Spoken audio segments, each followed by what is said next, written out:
So AI is making videos, nukes are going to space. It almost sounds like a sci-fi movie. But let's keep futuristic technology aside for a moment, because our next story is about projecting conventional power.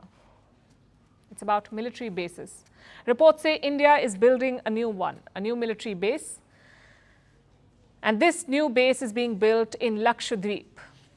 Here's what we know so far. Next month, India's defense minister is heading to Minicoy. It is the southernmost island in Lakshadweep. Minicoy is around 400 kilometers from the Indian coast, but it's just 100 kilometers from the Maldives. And the defense minister is not traveling alone. Reports say he is taking an armada.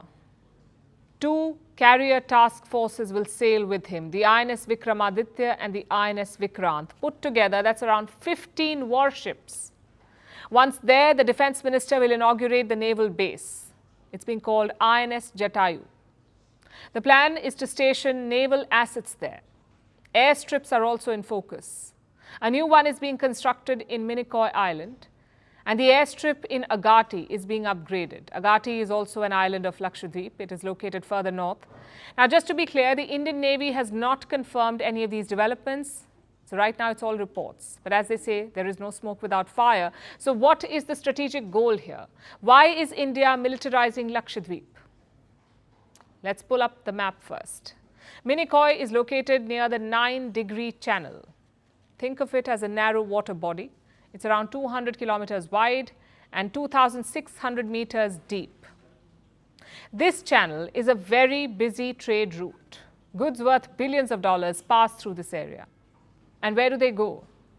To East and North Asia. Ships heading to China also take this route. So controlling it is very important. It gives India strategic leverage. We've already seen how important such choke points are. The Red Sea is one of them. And look how the Houthis weaponized it. That could be one reason for building this military base, to control a key trade route. A second reason is China. Beijing is expanding its presence in the Arabian Sea. Last November, we saw evidence of that. China and Pakistan held joint drills in the northern Arabian Sea. Multiple submarines and warships were involved. And now they're targeting the Maldives. Mali's new president is pro-China, so Beijing is making the best use of it. Last month, they sent a spy vessel to the Maldives. Before that, they sent a couple to Sri Lanka. So India had to find an answer. It had to project power in the Arabian Sea. Looks like New Delhi has picked Lakshadweep for this mission. Prime Minister Modi visited the island in January. The local administration is expecting a wave of investments. Do you know how much money we're talking about?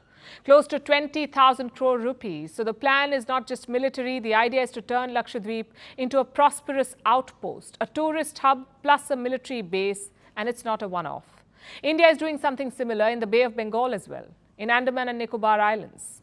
In 2019, the government set aside more than 5,500 crore rupees. The plan was to expand the military base in Great Nicobar. Again, the location is key.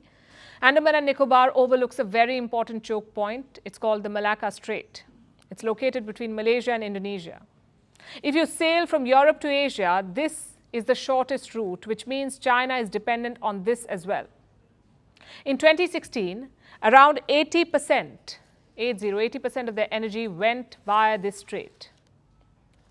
So India is building a base near it. What does that tell you? Broadly speaking, 2 things. Number one, India is fulfilling the strategic importance of these islands, both Lakshadweep and Andaman. Successive governments have been guilty of ignoring them. Hopefully that would change soon. And number 2, India is openly projecting its naval powers.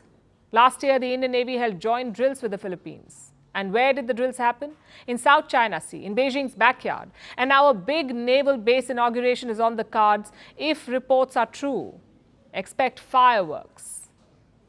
Because 2 carrier forces sailing together is a political message. It's a way of showing who's boss.